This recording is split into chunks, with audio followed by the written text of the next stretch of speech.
if you've been in a job for a long time and you just know it's not the right job for you. And it's really scary to think about going out and finding a new job or doing something that you've always dreamed of doing. You have choice, and you don't have to stay in that job if it's just not the right job for you. An amazing thing happens when we utilize choice.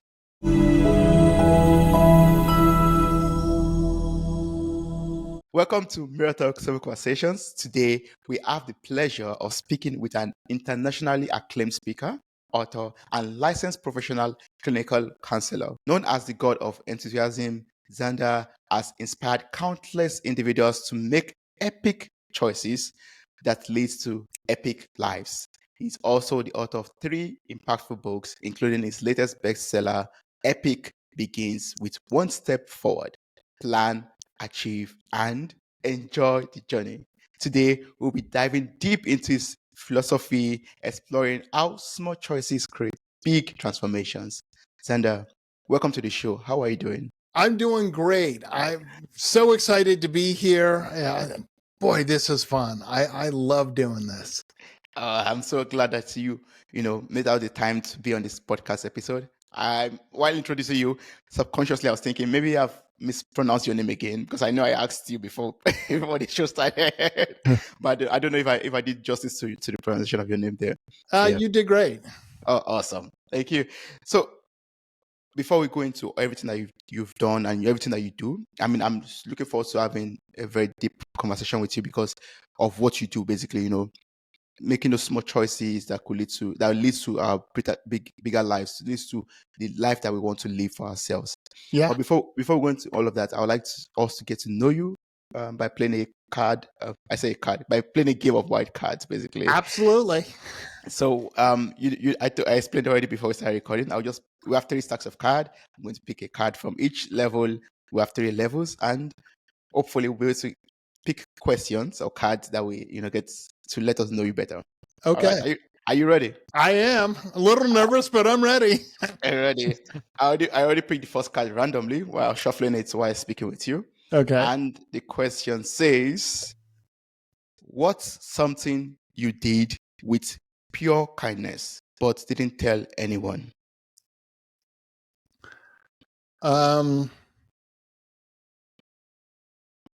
Well, I went out and bought some jackets at Christmas and just dropped them in a charity box so that people who needed winter jackets could have them. Oh, that's so kind. That's nice. That's really lovely. I'm sure. I mean, you put a smile on a lot of people's faces, I believe, from that. I hope so. Yeah. Oh, that's beautiful. There are beautiful and kind people out there. You're a proof of that. So, next question. Are you ready? I am. Pick the card already. Oh, okay. What was the happiest point in your life? Oh my! I have to pick just one. Yeah, just one, but you could give it 2.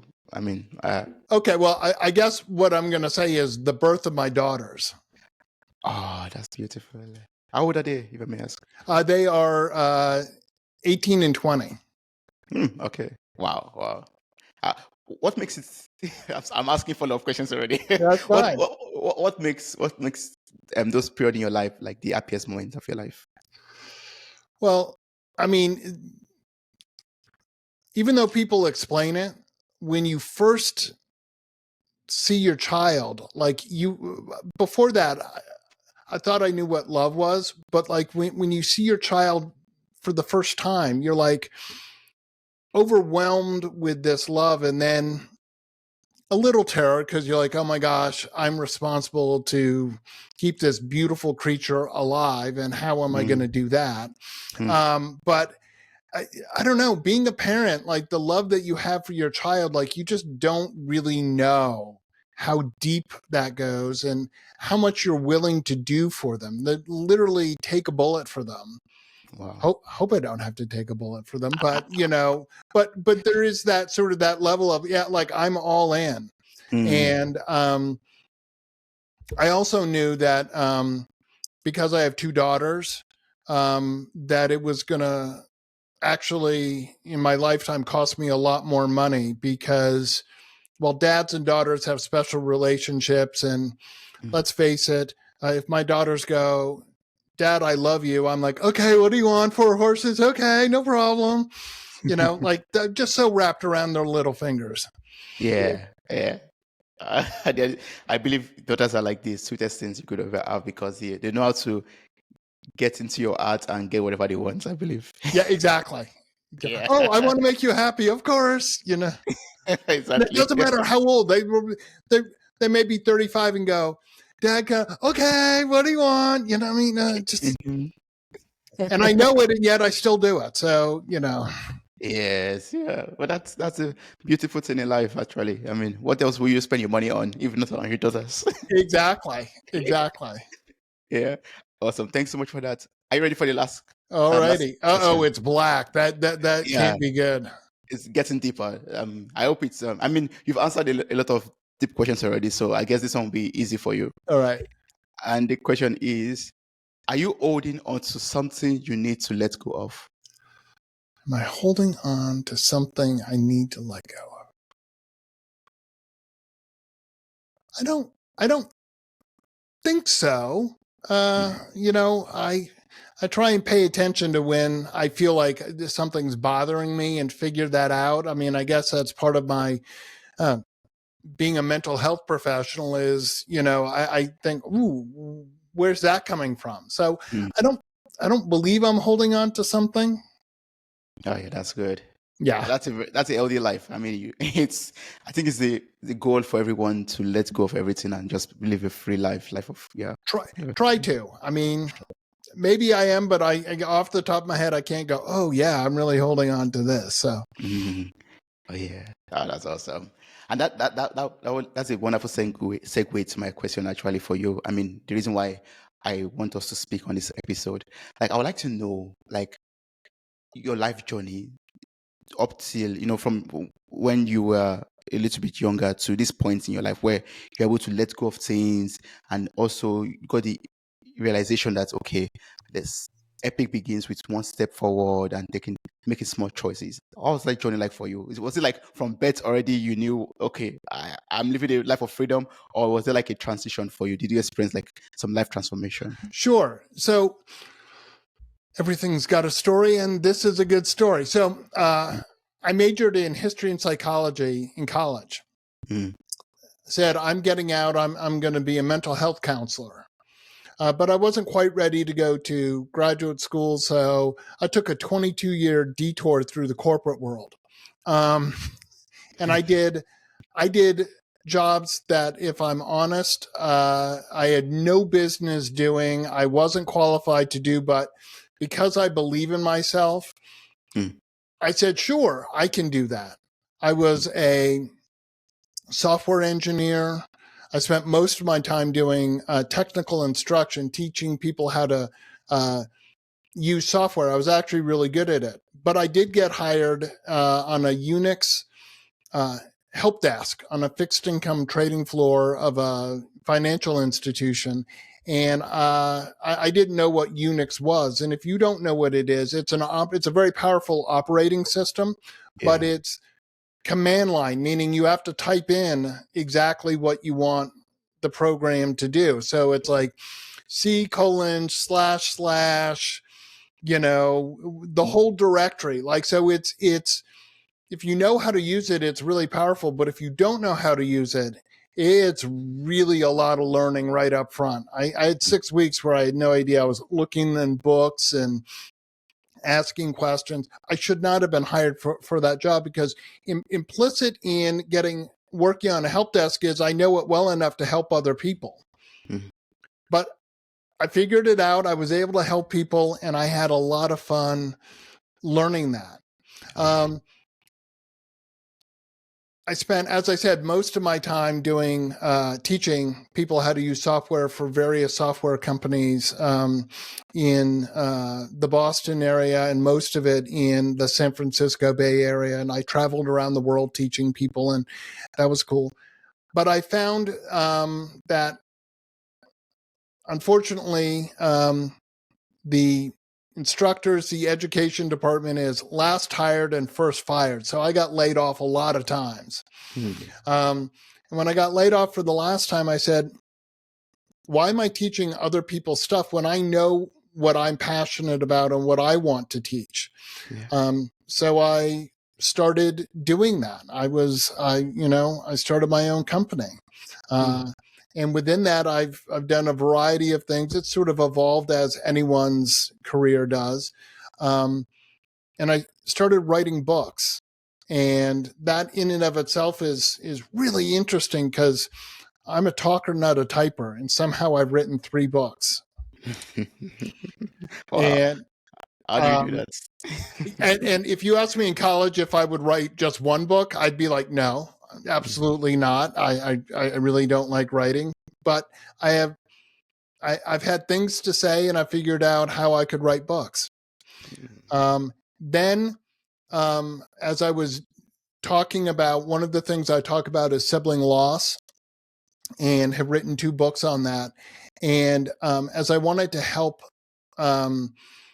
educate more mental health providers about doing therapy with people I call us sibling survivors. I lost my sister 28 years ago and wrote a book. My first book was about my experience and 5 of my friends' experience of losing their sibling. I knew that I had to have, in order to be able to help other mental health providers, I had to be one myself. So I went to graduate school at 45. Which was super. I mean, it was challenging when I got back there because although I'd studied stuff, I hadn't been in school for 22 years. So it took a minute to remember and get those muscles of studying back in. And now I'm a licensed professional clinical counselor. And so that place where I started back last century when I graduated from college, I'm now doing it. It just took it took some years for me to get there. I mean, that's how life could be sometimes. That makes me remember. Think about you cover of your book. You have those roads. It's not always straight all the time. It's like you could be with a lot of turnings, and life is basically like that until you get to the mountaintop, until you get to your destination. Yeah, absolutely. And even getting to your destination,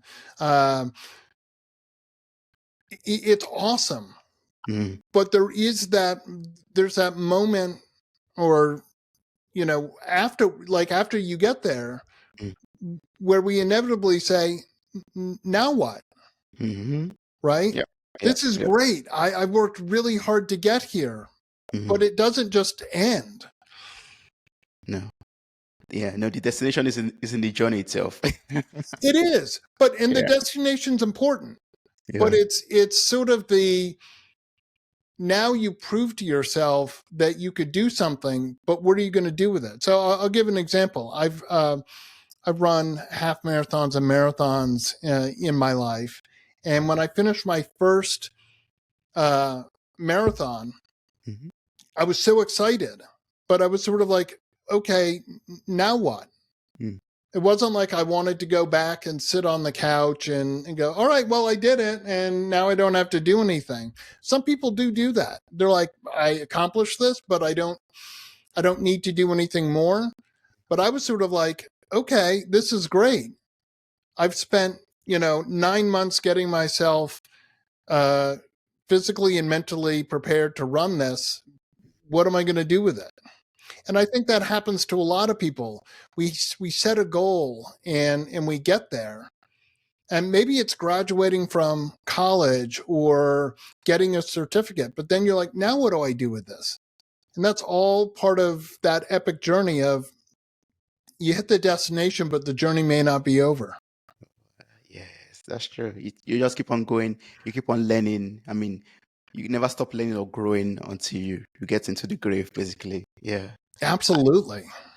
Yeah. Thanks so much for sharing your story. And from the last point that you talked about right now is one of the reasons why also I want to speak with you, because I really want to learn how to improve my life and how to take those small steps, make those small choices that could help me, have a epic life, basically.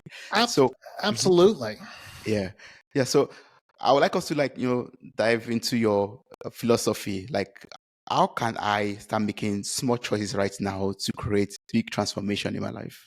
Okay, so I think there are a couple of things. First of all, think about where you want to go to, right?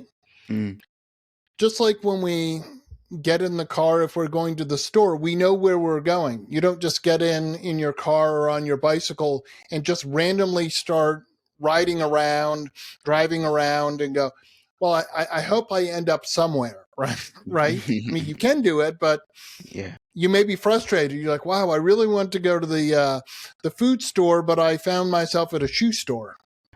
So first, know your destination.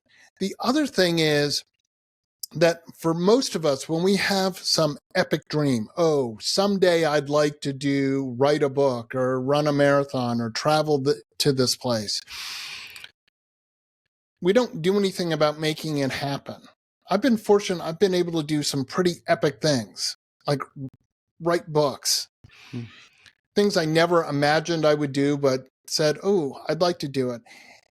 And you don't have to have the whole path figured out before you start. And what I've discovered, it's just like my book says, epic begins with one step forward. You just have to take that first step. And most times you find that step isn't so hard.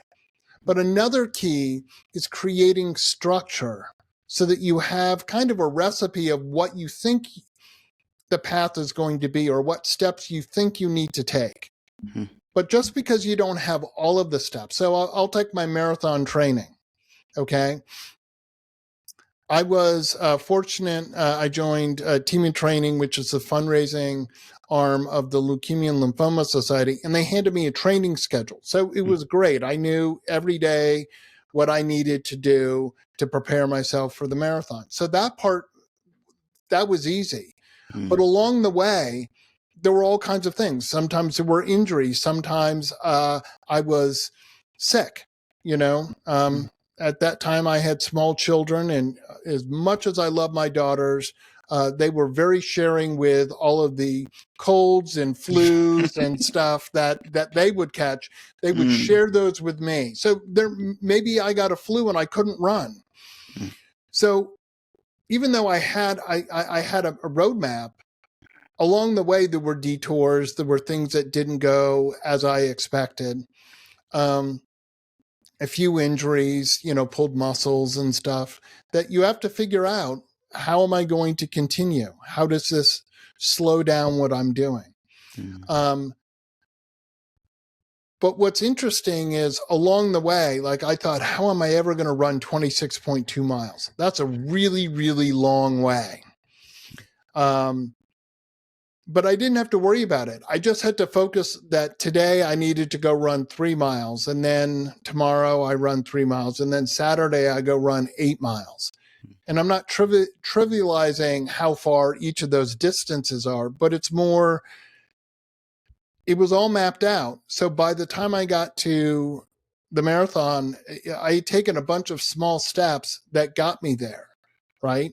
I didn't just start running 26 miles. I started off running like 3 miles, and then it was like 5 miles.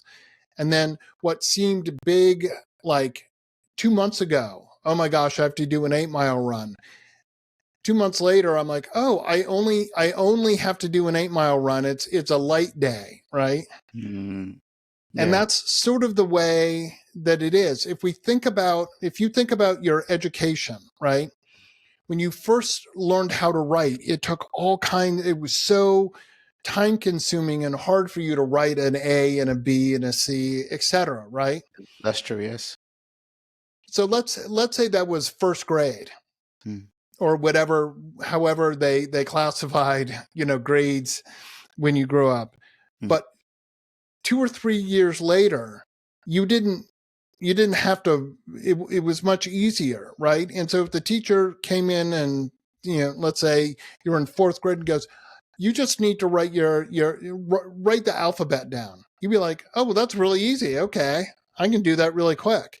You're not having to make words. So it's all of that incremental part of doing it. And funny thing in life, when we do things incrementally, they don't seem nearly as hard, but then we look back and go, wow, look at all the progress I made. Yeah, yes. It makes me remember this, what you talk about, this compound effect, basically. Yeah, the compound effect, yeah. And when you look back, it's not like a linear progression. It's like exponential at some point, because you build on what you've learned yesterday, and that compounds to what you've learned the day before, and it just increases exponentially. Absolutely. And sometimes they're big jumps. Other times it really is a very linear thing. We can't write a word until we know how to write each of the letters. And so there is there is a linear part, but once you learn how to write your ABCs and you learn how to write words, now that exponentially grows, because now you can create a story. Yeah. Yeah, like great story. Would you say that that's like the secret to your success? Like, taking small steps, or what would you say is the secret to what makes you successful today? Okay, I think there are a couple of things. One, I believe in myself unfailingly, because if I don't believe in me, if I'm not my number one cheerleader, how can I expect anyone else to believe what it is that I'm talking about? Yeah, right? it's not possible. It's not. I mean, imagine you're watching TV or something and there's a car commercial, right? And they go, well, our car is pretty good, but at 25,000 kilometers, the engine might not work quite as well, and a tire might fall off. Are you like, yeah, I want to run out and buy that? No. No, they're telling you all of the benefits. It gets, really great gas mileage and has low maintenance and stuff. That's advertising. Well, when we're creating something and putting it out into the world, we have to believe that we can do it. Even if, and sometimes there's a little fake it until you make it. I was fundraising for my marathon, right? I was telling people I'm going to go run a marathon. I didn't know 100% that I was going to finish that race. Who knows? I may have been in the race and I got hurt or something happened, right? Yeah. However, I believed that I was going to finish, and I was determined to finish. I'm like, I am not going to fail. However, we also have to accept that failure is part of the journey. We are not 100% successful at everything we try. As an entrepreneur, I like to joke that I've been generous in buying lots of different tools that are supposed to help me, right?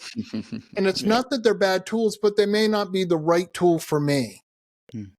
And that's true of anything. We sometimes you buy, I don't know, a sweater or a pair of pants or a pair of shoes, and they're just not they're just not right for you. It's not that they're a bad product, they're just not right for you.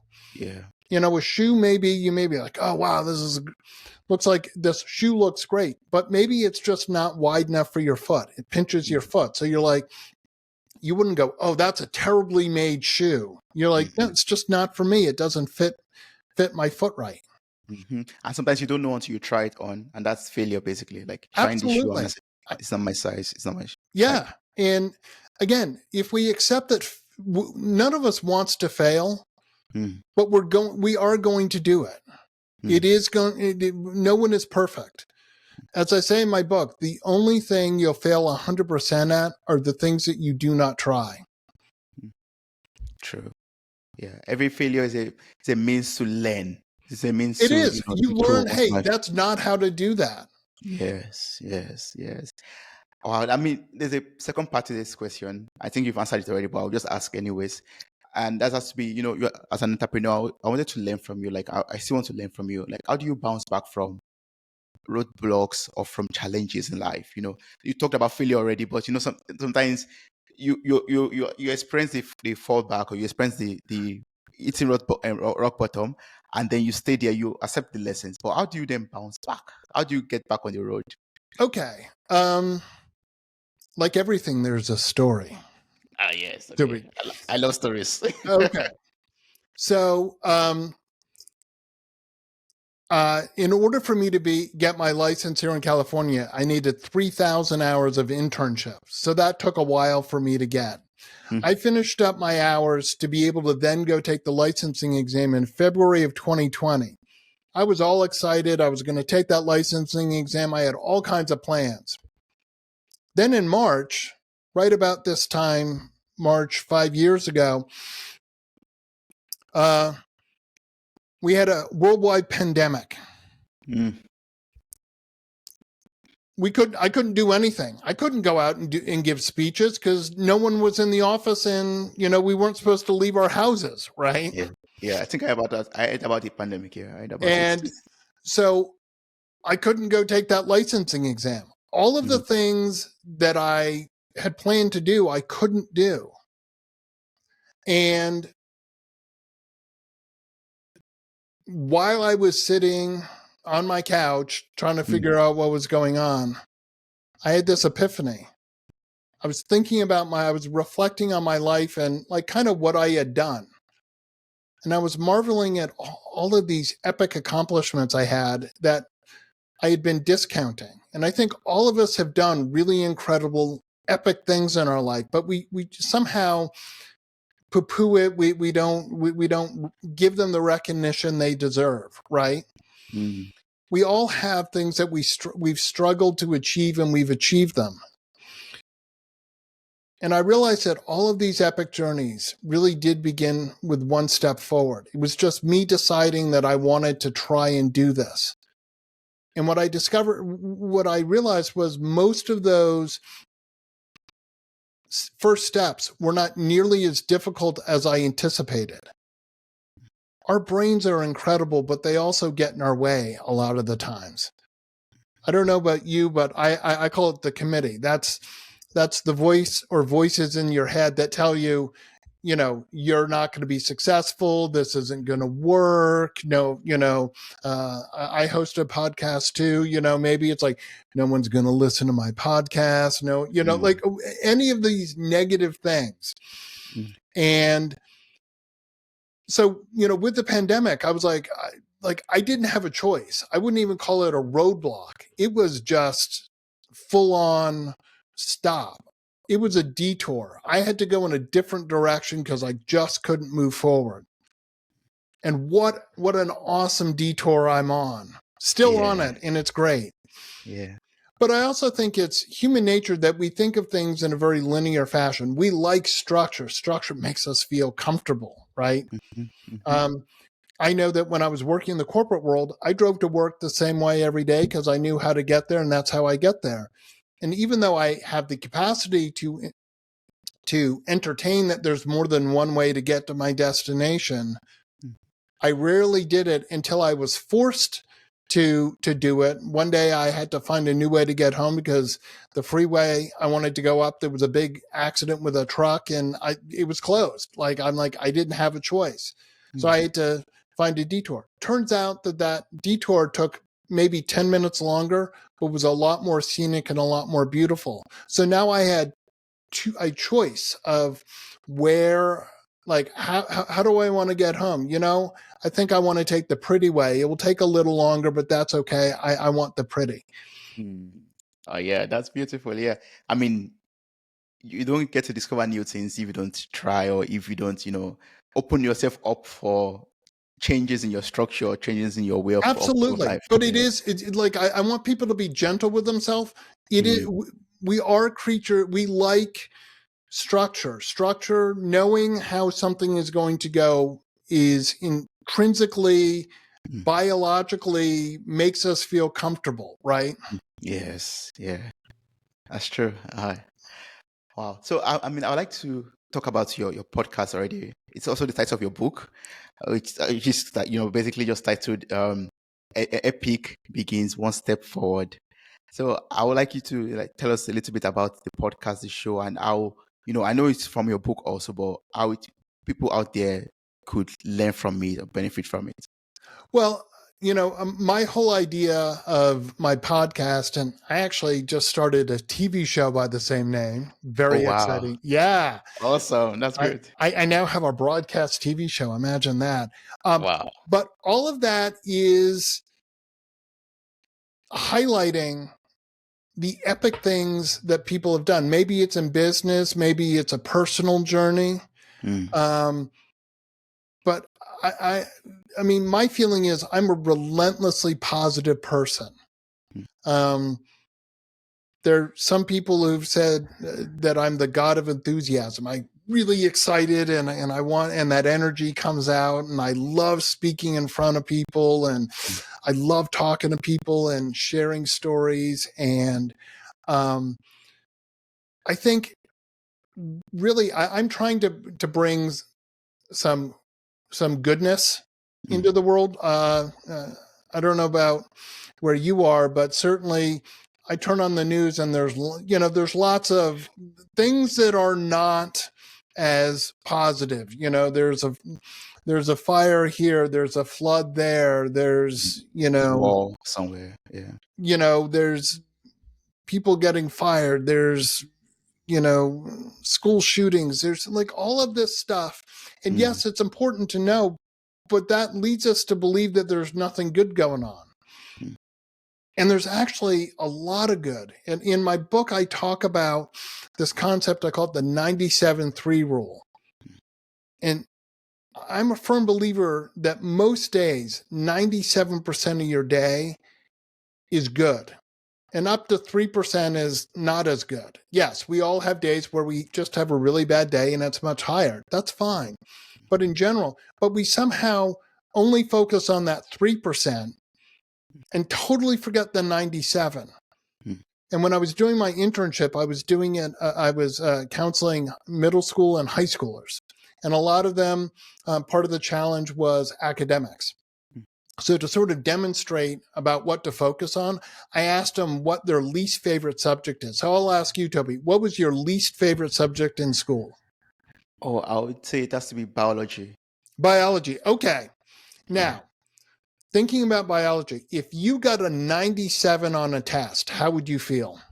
Oh, super excited. And yeah, exactly. You'd be telling your parents, your friends, would you be complaining about the 3 points you didn't get, Toby? No, I wouldn't even think about it. Exactly.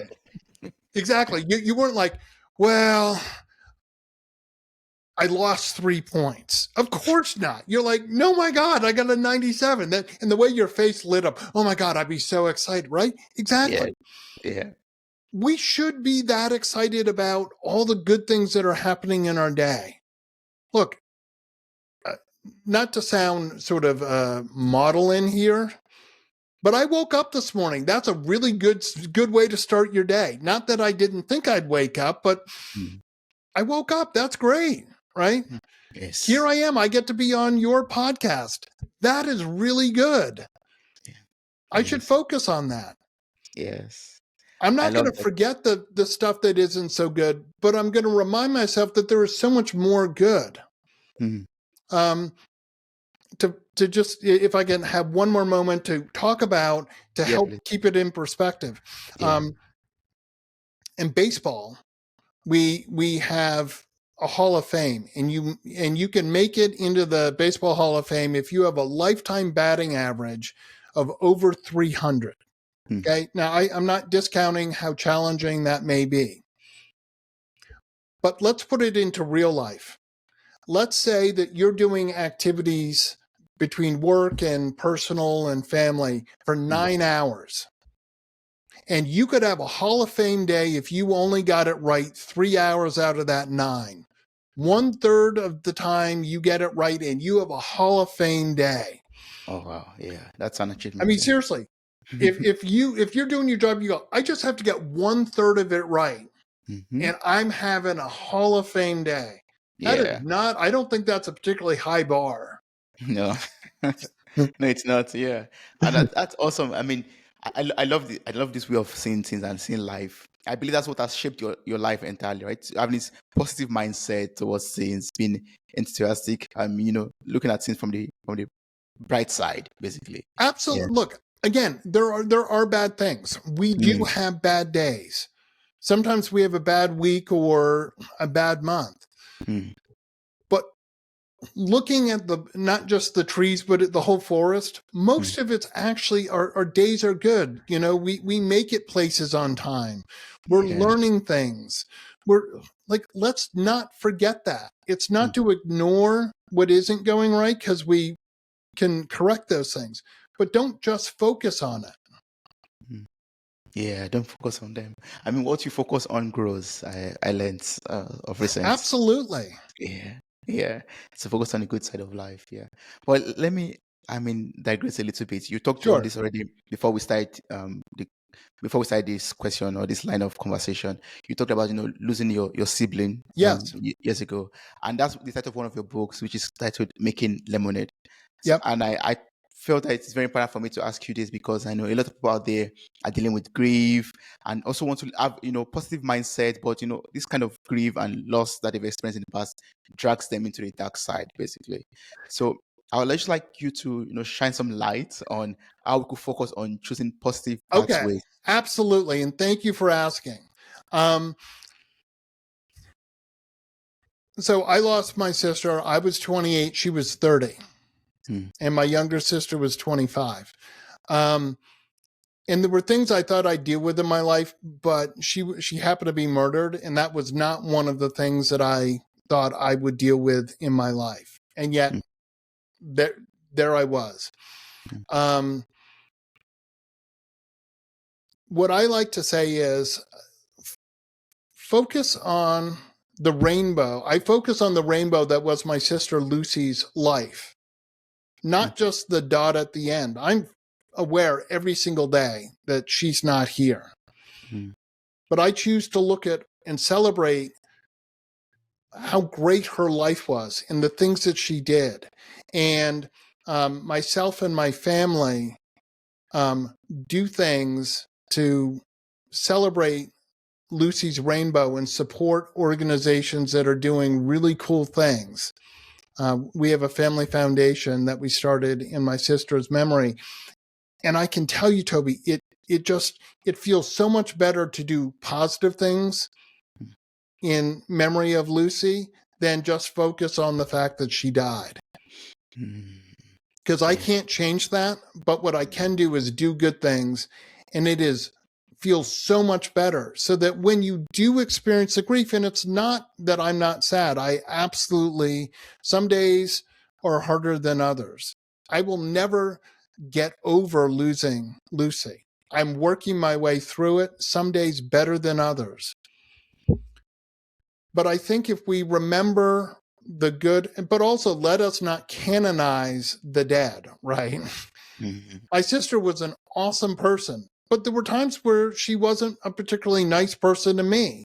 So I don't forget the fact that, all of us have good and bad days. There are times where we're nice, and especially to siblings, right? I don't know if you have any brothers and sisters. Yeah, I do. Yeah. Okay. Here's something about siblings. We have the dirt on each other. I know my younger sister, and I knew Lucy better than she knew herself. And they know me better than I know myself. And the fact of the matter is, when you argue with your siblings, you're swinging for the fences. You don't start off and say something a little hurtful. You say the thing you know is going to hurt them, because you're going to win this argument, and you're just going to say the thing that just hurts them the most, because you know all the dirt, you know the things, you know all the skeletons in the closet, right? It's not a bad thing. That's just the sibling dynamic. But I choose every day whether I want to talk about Lucy. And there is such power, because now I am defining my loss. It is not defining me. And that's really important. We all have choice in our life. And even if the choice is between bad and worse, you still have choice, and there's still some power and feeling of, I have a little control over this. I am choosing this thing. I wish I had another choice, but I don't. So I'm going to utilize the fact that I have choice. And that goes for anything. If you've been in a job for a long time and you just know it's not the right job for you, and it's really scary to think about going out and finding a new job or doing something that you've always dreamed of doing, you have choice, and you don't have to stay in that job if it's just not the right job for you. An amazing thing happens when we utilize choice. And I'll give you a real life example.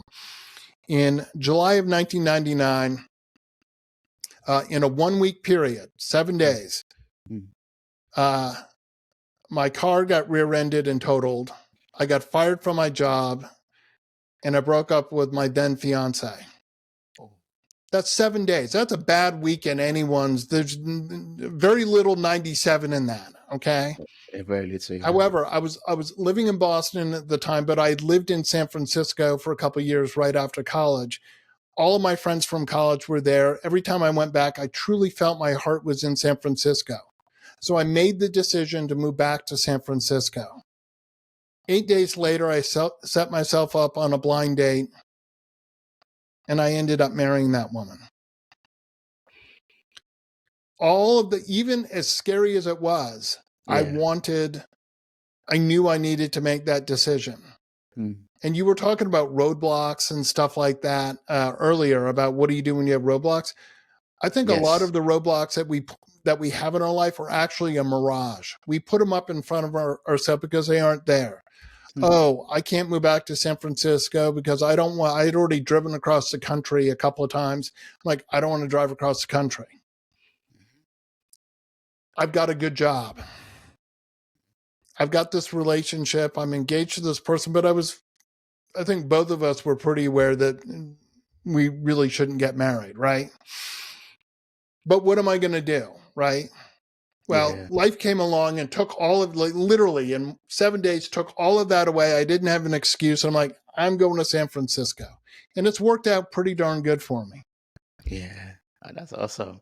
I mean, at that phase in your life, within that 7 days, it would have been like the most difficult thing ever. Like, there's no bright future, but you climb that mountain, you overcome it, and you get to the bright side. Believe it or not, like as hard as all of that was, I was like, oh, I'm going to move to San Francisco. And it was like this awesome, like I remember it in not as negative a way. I was like, oh, wait a minute. All of these roadblocks that were in front of me were just taken away. I'm going. Yeah. So, that's awesome. Wow. I've learned so much from you from this conversation already. I really appreciate, your answers, and they are very impactful and insightful for me right now. And I know there are a lot of things I'm taking away from this conversation to improve my life also, to be much more positive towards things, optimistic, and also take those small intentional steps towards my epic life. Absolutely. Yeah.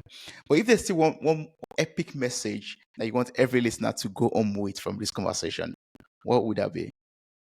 Okay, there are two things. First of all, on your epic journey, you should have 2 words: not yet. Not yet. Not yet. Have I run my marathon? Not yet. Have I finished my book? Not yet. Have I gotten to where I want to go? Not yet. Not yet. For me, there's so much optimism in it. It says, I'm working on it. But if we just go, no, it's just such a hard stop. Yeah. And not yet is like, look, I'm working on it, right? When we're in, college or something, you don't ask a freshman, first year student, do you have your degree yet? Because we understand there's a path that they have to take. The first day someone's in medical school, oh, are you a doctor? No, not yet. Not yet. I mean, there's a path. Yeah. Same thing. The other thing is, I want people, and I want people to walk away with that epic choices lead to the epic life that you want. Epic choices leads to the epic life that you want. Yes. And not yet helps me You might correct me if I'm wrong, but not yet means to me right now that it shows that I'm a work in progress, basically. Absolutely. Yeah. Absolutely. And again, some of our epic journeys take time. We have to be patient with ourselves, right? Let's say you're going on a weight loss journey. It's going to take time. If you're training for a marathon, whatever your journey is. Yeah. And I'm just excited to help people along, help them with their journey, help them plan it out. Yeah. Oh, that's awesome. So what's the best way to connect and work with you? I mean, for someone out there who wants to, Absolutely. listen to your podcast, your books, everything is there, but yeah. Yeah, and epicbegins.com will connect you to me and my books. And if you want to work with me, epicbegins.com. Look, if you Google Zander Sprague, you'll find my podcast, you'll find my website, you'll find all of my socials. I'm on Instagram, LinkedIn, Facebook, TikTok. It's all there, and it all has epic in it. Yes, those are the beginnings. I'm going to place the link to your website in the show notes of this episode, and I encourage everyone out there to, click on the link, copy the link. Your podcast is directly embedded into the website. Also, there are free ebooks on the website. There are courses. You can learn more about your speaking services, and also get to connect with him on social media too. Also through the website. Thank you so much. I really appreciate this wonderful conversation. I'm blessed. I mean, I've learned so much from you already. Thank you. Oh, thank you so much for having me on. It's really been epic. It has been epic. Yes, I love that. Thank you very much.